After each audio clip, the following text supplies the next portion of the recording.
오늘 요약해드릴 영화는 안테벨룸이라는 제목의 영화입니다. 스토리를 끝까지 들어보시면 아시겠지만 이 영화에는 뜻밖의 반전이 있어요. 영화관에서 굉장히 재밌고 놀라워하면서 봤던 기억이 있어서 오늘 한번 갖고 와봤습니다. 실제 사건, 스릴러 영화, 추리소설 이야기를 다루는 알고 싶은 이야기 제이. 오늘은 영화 줄거리 말씀드려볼게요. 시작합니다. 어느 넓은 초원에 지어진 성 같은 곳에서 한 백인 여성이 우아한 드레스를 입고 딸아이와 함께 여유롭게 거닐고 있어요. 건물 양식이나 의복으로 봤을 때 한 1800년 정도인 것 같습니다. 이제부터 그 시대상을 잘 상상하시면서 들어주세요. 이 궁궐 같은 성 뒤편으로는 군인들이 지내는 막사가 있는데요. 실제로 병사들이 이곳에서 지내고 있습니다. 그리고 그 근처에는 수많은 작고 허름한 오두막들이 줄지어 들어서 있어요. 여기에는 흑인 노예들이 살고 있습니다. 백인들은 넓고 좋은 집에서 좋은 옷을 입고 편안하게 지내고 있고 흑인들은 노예로서 여러 노동들을 하면서 아주 가난하고 힘겹게 살고 있습니다. 이들은 군인들의 철저한 감시를 받으면서 밭을 일구거나 가축을 키우고 있어요. 한 인간으로서 삶을 영위한다기보다는 어떤 백인들의 재산처럼 취급되면서 온갖 잡일과 험한 노동을 합니다. 이 지긋지긋한 삶에서 벗어나고자 탈출을 감행하는 노예들도 있었어요. 하지만 도망치다 붙잡히면 바로 총살을 당했죠. 이 노예들 중에는 이든이라는 이름의 여자가 있습니다. 어느 날 밤, 이 지역을 총괄하는 백인 사령관이 그녀가 지내고 있는 오두막으로 찾아와요. 그는 이곳에서 가장 총명하고 영향력 있는 노예인 이든을 길들이기 위한 거라는 핑계로 매일 밤 그녀의 오두막으로 찾아와서 몹쓸 짓을 하고 어떨 땐 막 때리거나 고문을 하기도 합니다. 막 뜨거운 인두로 허리를 지지기도 했어요. 노예들은 한낮에 땡볕 아래 밭에서 목화를 따는데요. 이들은 자기들끼리 말하는 게 철저히 금지돼 있어요. 누군가 개혁 사상을 전파한다거나 도망치려는 계획을 짜지 못하도록 하기 위한 것 같아요. 그래서 이들은 말을 하지 못하도록 밭일을 하면서 계속 휘파람을 불어야 했습니다. 이들이 죽어라 일하는 동안 백인 병사들은 여유롭게 말에 탄 채 노예들이 일은 똑바로 하나 자기들끼리 말을 하진 않나 감시를 했어요. 오늘도 이든은 고된 일을 마치고 자기 오두막으로 돌아옵니다. 정말 작은 원룸 정도의 사이즈라고 생각하시면 되는데요. 이 작디 작은 오두막 안에서 이든은 혼자 부지런히 뭔가를 막 사부작 하고 있어요. 뭘 하느냐? 우선 문에 달려있는 그 경첩 있죠? 문을 열고 닫을 때 그 이음새 부분, 거기다가 계속 기름칠을 합니다. 그리고 물구나무 서기 연습을 하고요. 그런 다음에는 삐그덕하는 소리가 나지 않는 나무 바닥만 골라서 밟으며 움직이는 연습을 합니다. 이든은 뭘 하고 있는 걸까요? 이든의 이런 계획을 알고 있는 사람이 한 명 더 있습니다. 덴튼이라는 남성 노예였는데요. 그의 애인도 이곳의 노예였는데 도망치려다가 총살을 당했습니다. 자, 과연 이들은 여기서 벗어날 수 있을까요? 얼마 후 이 노예들이 일하는 목화 농장으로 새로운 신입 노예들이 실려옵니다. 백인 장군의 지휘하에 노예들이 한 줄로 쭉 서고 아까 맨 첫 장면에 등장했었던 그 드레스 입고 딸이랑 논일던 백인 여자가 노예들을 한 명씩 구경하기 시작해요. 이 백인 여자의 이름은 엘리자베스입니다. 엘리자베스가 한 흑인 여성 앞에 탁 서더니 중얼거려요. 어머, 이 머리카락 좀 봐. 예쁘장하네. 무슨 인형 보듯이 애완동물 보듯이 한동안 그렇게 막 구경을 하는데요. 그러더니 옆에 서 있던 자기 딸을 돌아보면서 얘한테 이름 하나 지어줄까? 하고 묻습니다. 마치 강아지 이름 지어주듯이 딸아이는 하고 잠깐 고민을 하더니 줄리아라고 부를래요? 라고 대답을 해요. 새로 들어온 신입 노예들은 쫙 이름을 다 부여받고 숙소로 이동하는데요. 조금 전 줄리아라고 이름 붙여진 그 여성 노예가 이동을 하면서 이든에게 조용히 속삭이며 말을 걸어와요. 저기요, 이거 다 뭐예요? 이든은 아무 말이 없습니다. 이든은 역시나 자신의 오두막으로 돌아와 묵묵히 또 늘 하던 행동들을 반복합니다. 경첩에 기름을 바르고 물구나무를 서고 바닥나무 중에 소리가 안 나는 부분을 밟고 열심히 이것들을 반복하고 있는데 똑똑똑 누군가 그녀의 오두막으로 찾아옵니다. 줄리아였어요. 그녀는 이든에게 말합니다. 당신 버지니아 출신이죠? 전 노스캐롤라이나에서 왔어요. 지금 이게 뭔진 몰라도 난 못해요. 저 임신했단 말이에요. 말없이 줄리아의 말을 가만히 듣고 있던 이든은 침묵을 깨고 드디어 입을 엽니다. 잘 들어. 당신이 어디서 왔든 상관없어. 다 잊어버려. 나라고 시도 안 해봤겠어? 그러면서 자기 등을 보여주는데 인두로 고문당한 자국이 있어요. 이든은 계속해서 말을 이어갑니다. 때를 신중하게 정해야 돼. 하지만 그때까진 최대한 머리 조아리고 입을 다물어. 또다시 밤이 됩니다. 오늘은 병사들이 단체로 먹고 마시는 축제 같은 날인 듯해요. 막사의 커다란 테이블 위에 술과 고기가 한가득 차려져 있습니다. 그리고 사령관이 등장해서는 병사들을 향해 말해요. 제군들, 우리가 승리했다. 이제 워싱턴이 코앞이다. 하지만 여기서 멈춰선 안 돼. 끝없는 용기와 희생으로 조국의 땅을 비옥하게 만드는 거다. 이 전쟁을 잘 치러내자. 나는 제군들을 믿는다. 오늘 밤은 마시고 즐겨라. 자네들은 그럴 자격이 있다. 병사들은 사령관의 말이 끝나자 와 하고 환호성을 지르면서 술잔을 높이 들어요. 사령관은 병사들에게 이 말도 덧붙입니다. 자, 그리고 이 뒤에 있는 이 검은 사파이어들은 제군들을 위한 선물이다. 이들은 자네들의 그 어떠한 욕구도 다 채워줄 것이다. 자, 이게 무슨 뜻일까요? 검은 사파이어들? 추측이 가능하신가요? 네, 바로 젊은 흑인 여성 노예들을 일컫는 말이었어요. 군인들은 자기들끼리 떠들면서 술을 마시고 고기를 먹으며 어떤 여자를 고를까 시시덕대고 떠들기 시작합니다. 그중 한 남자가 줄리아를 향해 외쳐요. 거기 너 놀러 와봐. 여기 내 동료가 너가 예쁘다고 마음에 든단다. 그 동료 병사는 수줍어합니다. 약간은 좀 찐따 같고 쑥맥 같지만 또 아니라고 부인하진 않아요. 진짜로 줄리아가 마음에 드는 그런 모양인데요. 결국 주변에서 막 그렇게 밀어붙이는 바람에 줄리아는 그와 함께 오두막으로 들어가게 되는데 이 쑥맥 제군은 줄리아하고 단 둘이 남겨지자 돌변합니다.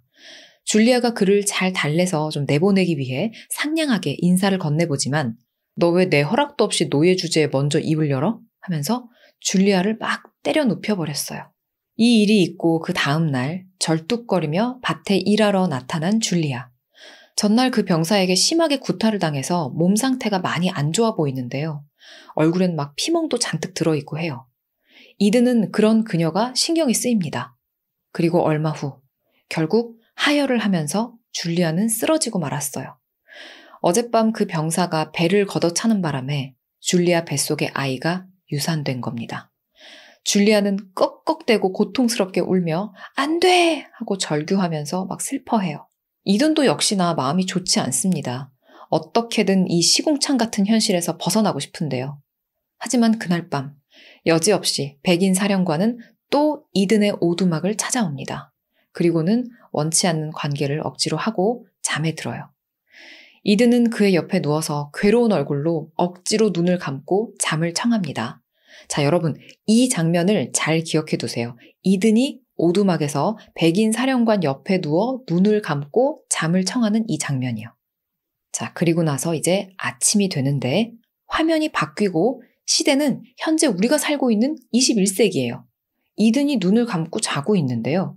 그런데 그녀는 크고 멋진 현대식 주택의 어느 고급진 방에 놓인 커다란 침대에 누워 있습니다. 그녀의 옆에는 자상해 보이는 남편이 잠들어 있어요. 그리고 남편은 그녀를 베로니카라고 부릅니다. 그러니까 지금 상황이 어떻게 된 건지 모르겠지만 이 시대, 이 세계에서는 그녀의 이름이 이든이 아니고 베로니카예요. 얼굴도 똑같고 분명히 같은 사람으로 보이지만 살고 있는 시대도 다른 것 같고 이름도 다릅니다. 그럼 앞서 우리가 봤던 장면들은 베로니카의 악몽일까요? 아니면 전생일까요? 스토리를 끝까지 들어보시면 헉 소리 나는 반전이 기다리고 있습니다. 따르릉, 베로니카의 휴대폰이 울려요. 비서의 전화입니다. 안녕 베로니카, 잘 잤나요? 오늘 오전 8시 45분에 화상회의 하나 있고요. 비행 준비는 잘 하셨죠? 출장 잘 다녀오세요. 베로니카는 딱 봐도 성공한 바쁜 현대 여성이에요. 그녀는 피곤한 듯 몸을 일으켜 샤워를 하러 들어가는데 옷을 벗을 때 보니까 그녀의 허리에 아까 우리가 봤던 인두 자국 같은 건 없습니다. 이든과 베로니카는 다른 사람인 걸까요? 쌍둥이인 걸까요? 이 베로니카와 남편 사이에는 어린 딸도 하나 있었어요. 바쁜 베로니카 대신 남편이 이 어린 딸의 옷을 입혀주고 아침도 차려줍니다. 베로니카는 옷을 입고 부엌으로 내려와서 남편이 차려준 아침을 먹으며 자기가 얼마 전에 뉴스에 출연해서 했던 인터뷰를 모니터링하고 있어요. 베로니카는 여성, 특히 흑인 여성의 인권에 대해서 피력하고 있습니다. 그녀는 이 시대에 굉장히 영향력 있는 여성 작가이자 강연가로서 주목받는 인물이었어요. 그렇게 인터뷰 모니터링을 마치고 이제는 2층 방으로 올라가서 오전 화상회의를 하는 베로니카.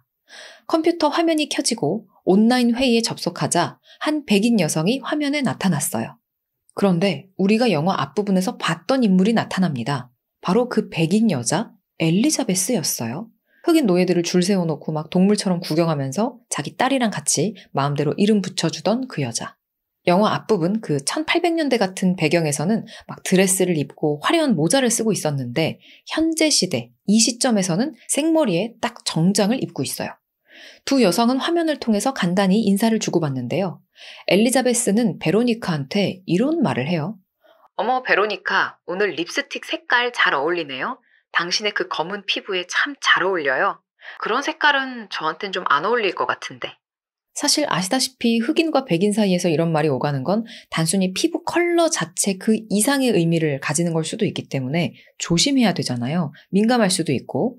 그런데 이 백인인 엘리자베스가 흑인인 베로니카한테, 그것도 지금 상황에선 둘이 초면인 듯한데 이런 말을 서슴없이 하고 있는 겁니다. 베로니카는 살짝 언짢은 듯 용건을 빠르게 물어요. 아, 예. 그래서 오늘 저한테 뭐 질문이 있으시다고요? 화면 건너편 엘리자베스가 대답합니다. 네, 저는 인재 채용팀에서 일하고 있어요. 뭐 일종의 헤드헌터 같은 거죠. 엘리자베스는 자신을 이렇게 소개하고는 베로니카가 쓴 책에 대해서 이것저것 묻다가 대화를 마무리합니다. 뭐야? 이 여자 나한테 왜 연락한 거야? 베로니카는 찜찜한 마음을 뒤로 하고 남편과 딸아이에게 인사를 건넨 후 출장을 떠나요. 아까 비서가 말했던 비행이 출장을 의미한 거였겠죠? 베로니카는 출장지에 도착해 호텔에 짐을 풀고 개인 튜터를 불러서 명상과 요가를 하며 몸을 풉니다. 그때 베로니카가 묵고 있는 스위트룸으로 웬 꽃다발이 배달되어 오는데요. 꽃다발에 꽂혀 있는 쪽지에는 집으로 오는 날만 고대할게요 라고 쓰여 있었어요. 베로니카는 아마도 남편이 보낸 꽃인가 보다 생각하고 싱긋 웃으면서 감동합니다. 그날 저녁 호텔 연회장에서 열린 베로니카의 강연회. 베로니카는 여느 때처럼 멋지게 강의를 펼쳐나가기 시작해요. 그녀가 전하는 멋진 연설과 강렬한 메시지에 감동받은 사람들은 모두 일어나서 뜨거운 박수를 보냅니다. 이렇게 베로니카가 강연을 하느라 호텔 객실을 비운 사이에 누군가 그녀의 방에 침입합니다. 엘리자베스였어요. 엘리자베스는 베로니카가 머무는 객실 앞에서 가방을 뒤지는 척하며 어머, 카드키를 안에다 놓고 나왔네? 이런 연기를 합니다. 마침 복도에서 마주친 호텔 직원에게 부탁해 베로니카가 묵는 스위트룸으로 들어가는데 성공해요. 엘리자베스는 괜히 막 베로니카의 방 여기저기를 어질러 놓기 시작합니다. 침대에서 일부러 막 이렇게 머리를 빗어서 머리카락들을 떨어뜨려 놓기도 하고 테이블과 찬장에 올려져 있는 베로니카의 짐들도 이렇게 툭툭 건드려서 막 어지럽혀 놔요. 화장실에서는 베로니카의 화장품 파우치를 뒤져서 립스틱을 가져갑니다. 아까 낮에 화상회의 때 베로니카 들으란 듯이 흑인이라 잘 어울린다던 그 컬러의 립스틱이었어요. 아무것도 모르고 무사히 강연을 마친 베로니카는 친구들과 함께 회포를 풀기 위해서 레스토랑을 예약합니다. 평소에는 베로니카가 너무 바빠서 친구들을 따로 만날 시간이 없었기 때문에 친구들이 그녀가 강연을 하면서 묵고 있는 이 호텔로 찾아왔거든요.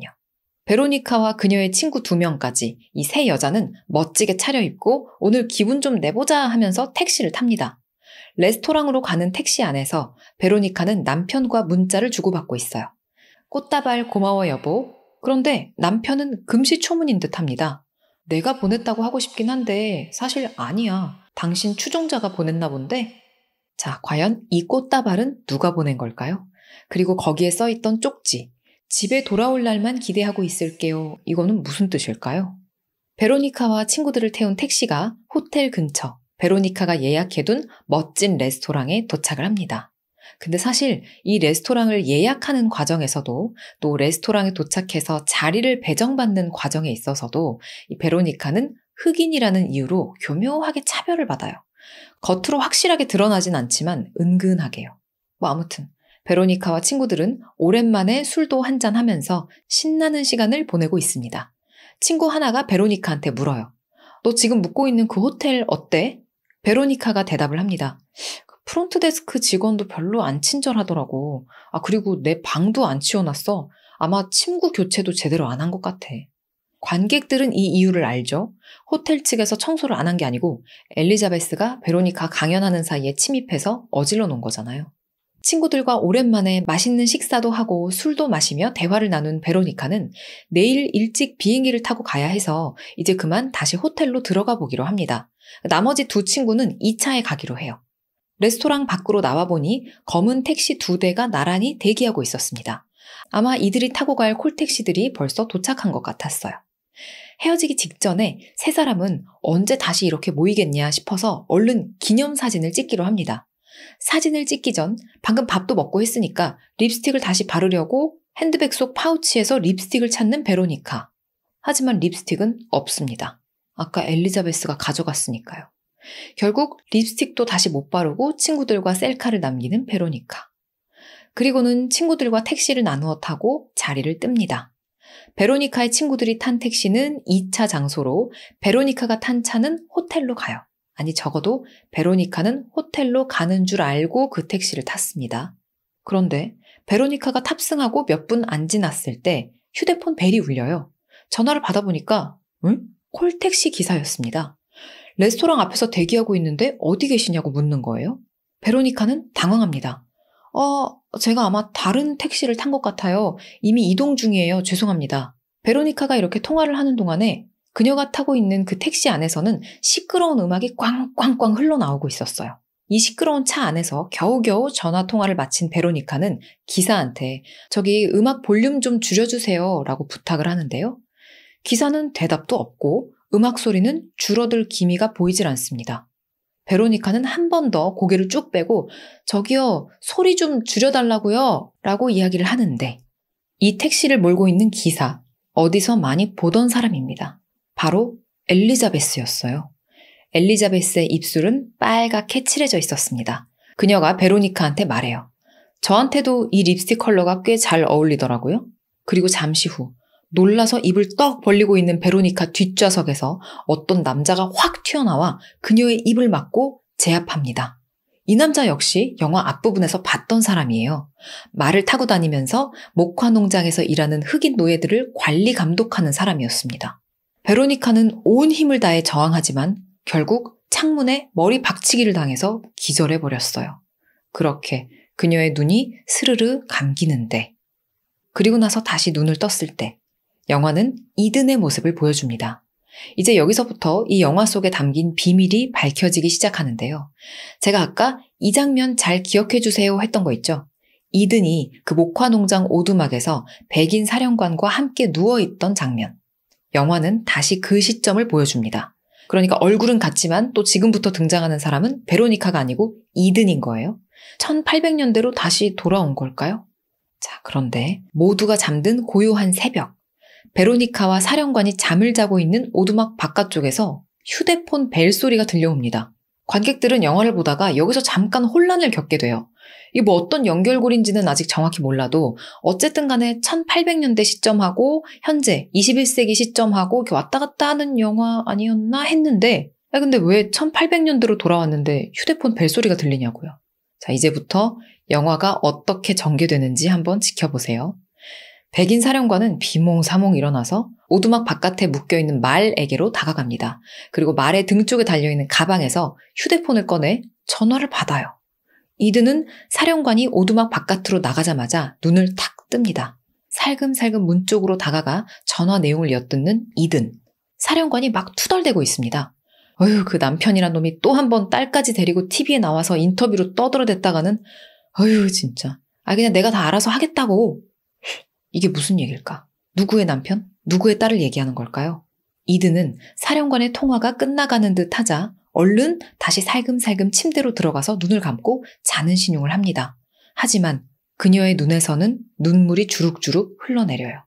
다음 날 날이 밝고 이든은 오늘도 밭일을 나가기 전 소리 나지 않게 오두막 나무 바닥을 밟고 이동하는 연습을 합니다. 물구나무 서기 훈련도 하고요. 경첩에 기름칠도 해요. 그리고 밭일을 나갔는데 줄리아가 보이질 않습니다. 노예들을 관리 감독하는 그 백인 장군이 이든에게 가서 줄리아 데려오라고 말해요. 기억하시나요? 줄리아는 얼마 전 그 백인 병사한테 맞아서 유산을 했었죠. 불길한 예감에 미친 듯이 줄리아의 오두막으로 달려가는 이든. 하지만 한 발 늦었습니다. 줄리아는 목을 맨 채 죽어 있었어요. 이든은 죄책감에 시달리며 극심한 슬픔에 잠깁니다. 혼이 나가버린 채 손을 벌벌 떨면서 밭일을 겨우 마치는데 흑인 노예들이 열심히 목화솜을 따고 일을 하는 밭 위로 비행기가 슈 지나가고 있어요. 자, 여러분, 이제 뭔가 좀 눈치채셨나요? 우리가 과거 1800년대인 줄 알고 있었던 이 개혁 목화 농장의 모습은 사실 현재 시점이었던 겁니다. 어떻게 된 건지 아직은 자세히 알 수는 없지만 백인들이 만들어 놓은 이 시설에 흑인들이 끌려와서 노예처럼 살고 있었던 거예요. 원래 노예인 사람들이 아니고 그냥 평범한 시민으로서 살고 있다가 끌려온 거죠. 어떻게 해서 이런 게 만들어진 건지, 흑인들이 어떻게 끌려오게 된 건지, 무엇보다 이든이 어떻게 탈출을 하게 되는지 끝까지 한번 들어주세요. 사실 이든의 진짜 이름은 베로니카겠죠. 아까 여기 붙잡혀 오면 백인들이 마음대로 이름 붙여줬었잖아요. 그렇게 베로니카에게 배정된 이름이 이든이었던 거죠. 이 배경, 이 상황에서는 아직 이든이라고 부르겠습니다. 줄리아가 그렇게 스스로 세상을 떠나버린 후 그녀는 뭔가 결심한 듯 함께 계획을 세워오던 남자 그 덴튼에게 말해요. 오늘 밤입니다. 오늘 밤 실행하시죠. 이든은 밭일을 마치고 오두막으로 들어가서 마지막으로 문 경첩에다가 정성스럽게 기름칠을 하고 머리를 질끈 묶어요. 밤이 됩니다. 오늘도 이든의 오두막에 찾아와 더러운 짓을 하고 잠에 든 백인 사령관. 옆에 누워있던 이든이 반짝 눈을 뜹니다. 그리고 조심스럽게 이렇게 손을 그 백인 사령관의 얼굴 쪽으로 뻗어서 싹싹싹 흔들어 보는데요. 아무런 반응이 없어요. 자고 있는 듯합니다. 그리고 드디어 이든은 그동안 연습하고 준비해왔던 모든 것들을 실행하기 시작해요. 먼저 침대 안쪽에 이렇게 누워있다가 허리를 뒤로 둥글게 확 꺾어서 백인 사령관을 넘어 물구나무 서기로 땅에 내려옵니다. 많이 움직이면 침대가 삐그덕거리거나 흔들릴 수 있기 때문에 이 방법을 선택한 거죠. 그리고는 소리가 나지 않는 나무 바닥만 골라 밟아 문 앞까지 왔습니다. 매일같이 기름을 발라둔 부드러운 문 경첩이 소리나지 않게 열리고 사령관을 깨우지 않고 드디어 오두막 밖으로 나온 이든. 주변을 가만히 살피더니 작은 소리로 중얼거려요. 저 여기 있어요. 그리고 잠시 후 어딘가에 숨어있던 덴튼이 나타납니다. 두 사람은 사령관이 오두막 앞에 묶어뒀던 마레개로 다가가 그 가방에서 사령관의 휴대폰을 꺼냈어요. 어서 신고를 하고 사람들에게 자신들의 위치를 알리려고 하는 거죠. 그런데 그때 저쪽에서 인기척이 들려옵니다. 술 취한 병사 둘이서 자기들끼리 시덥지 않은 농담을 하며 비틀대면서 걸어오고 있는 거였어요. 이 둘 중 한 명은 줄리아의 배를 걷어찼던 그놈이었습니다. 깜짝 놀란 이든과 덴트는 휴대폰을 그만 땅바닥에 떨어뜨리고는 오두막 뒤로 후다닥 가서 숨었어요. 이대로 계획이 망하는 건가? 심장이 쿵쾅쿵쾅 뛰는 두 사람. 술 취한 두 병사는 이들이 땅에 떨어뜨린 사령관의 휴대폰을 주워들고는 서로에게 묻습니다. 이거 네 거야? 이 둘은 서로 고개를 갸우뚱대다가 말해요. 근데 여기선 휴대폰 사용 금지잖아. 그렇습니다. 이들은 진짜 병사가 아니고 그냥 여기서 일하는 사람들이에요. 직원들. 그러니까 무슨 테마파크처럼 역할극을 하는 게 이들의 일이었어요. 1800년대 백인이 흑인을 노예처럼 부리던 시절에 마치 실제로 살고 있는 것처럼 생각하고 말하고 행동하는 게 임무였죠. 백인들이 우월하다는 가치를 지켜나가기 위해서요. 다른 병사 한 명은 막사로 돌아가고 남은 병사는 땅에서 주운 휴대폰을 주머니에 넣고는 밭에다가 소변을 보기 시작합니다. 오두막 뒤편에서 자리를 옮겨 밭 한가운데 몸을 웅크리고 숨어있던 이든과 덴튼. 덴튼이 밭에서 확 튀어나와 무방비 상태로 서있던 그 병사를 빡 쳐서 기절시키고 휴대폰을 빼앗습니다. 자, 이제 시간이 얼마 없어요. 빨리 신고를 해야겠죠. 하지만 밭에선 휴대폰 신호가 잡히질 않습니다. 두 사람은 다시 오두막 근처로 달려와서 911에 신고를 하는데요. 휴대폰 비밀번호를 풀지 못해서 긴급 전화로 걸었어요. 드디어 전화가 연결되고 베로니카는 조용히 그리고 신속하게 자신들의 상황을 알립니다. 제 이름은 베로니카예요. 납치를 당했어요. 저 말고도 납치당한 사람이 많아요. 여긴 농장이에요. 도움이 필요해요. 하지만 911 상담 직원은 소리가 계속 끊기네요. 농장이라고요? 하고 되묻기만 합니다. 그러다가 전화는 끊어져 버렸어요. 제대로 통화를 하고 인터넷을 사용해 이곳 위치 정보를 전송하려면 휴대폰 잠금 장치를 풀어야만 했습니다. 백인 사령관의 신체를 이용해서 지문 인식이든 홍채 인식이든 뭔가 해야 됐어요. 어쩔 수 없이 오두막 안으로 다시 들어가야 하는데요. 이든이 먼저 살짝 문을 여는데 어느새 깨어나 안에서 기다리고 있던 사령관이 이든을 오두막 안으로 확 잡아당겨서 미친 듯이 때리기 시작합니다. 이든의 뒤에 서 있던 덴튼이 얼른 따라 들어가 그를 제압하려고 하지만 사령관은 무기를 손에 쥐고 덴튼을 공격했어요. 결국 안타깝게도 덴튼은 사령관의 손에 그렇게 죽고 맙니다. 이든은 두 사람이 몸싸움을 벌이는 틈에 얼른 오두막 바깥으로 도망쳤어요.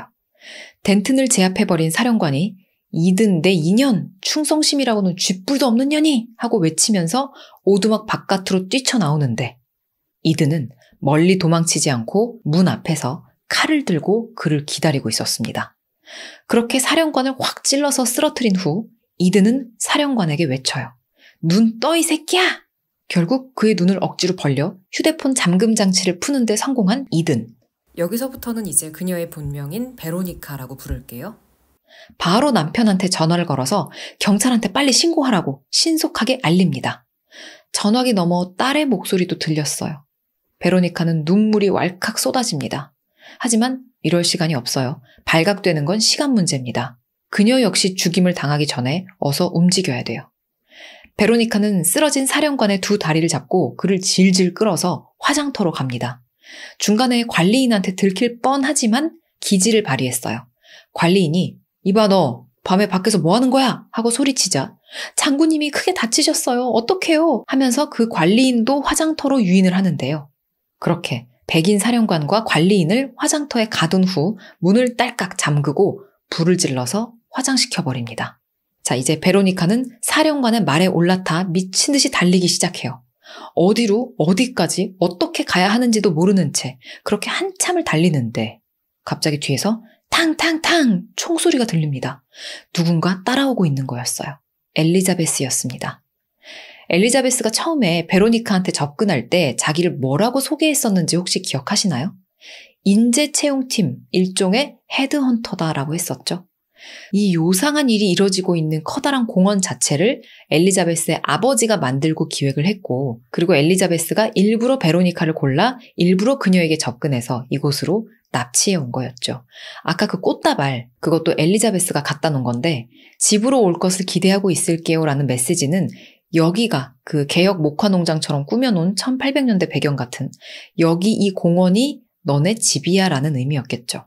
베로니카는 엘리자베스와 엄청난 육탄전을 벌이고 말을 타고 쫓고 쫓기다가 결국 그녀를 해치우고 그곳에서 빠져나옵니다.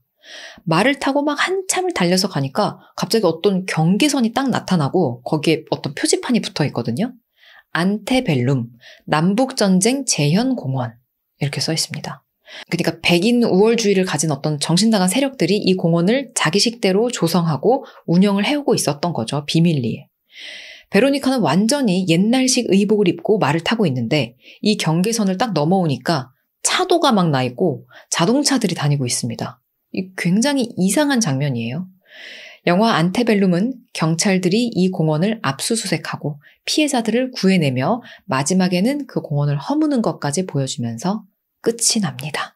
이 영화 제목 안테벨룸 뜻이 미국의 남북전쟁 그 직전의 시기를 일컫는 거래요. 그래서 왜 사령관이 병사들 독려하면서 이 전쟁에서 우리가 이겨야 한다 막 이런 멘트를 했었잖아요. 그 전쟁이 남북전쟁을 얘기한 것 같아요. 물론 진짜 남북전쟁을 얘기하는 게 아니고 한마디로 그 이상한 사상을 가진 놈들이 과거로 회귀해서 자신들만의 어떤 세계를 꾸며놓고 연극을 하면서 지냈던 거예요.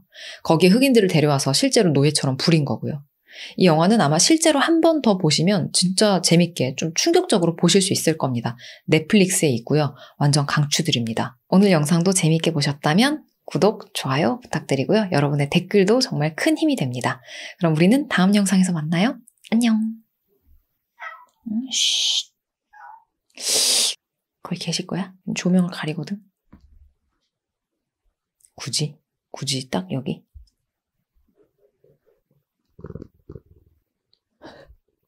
앨리스, 좀 내려가 있을게요. 몸에 뚱뚱해.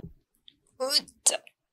사령관이 오두막 앞에 묶어둔 마레개로 다가가 가방에서 사령관의 휴대폰을 꺼냈어요. 내려가십시오. 베로니카는 조용히. 하지마. 오늘 왜 이럴까? 원래 안 그러잖아 너. 이렇게까지 누나 일할 때 방해 안 하잖아. 내려가 이제. 내려가세요 똥땡씨.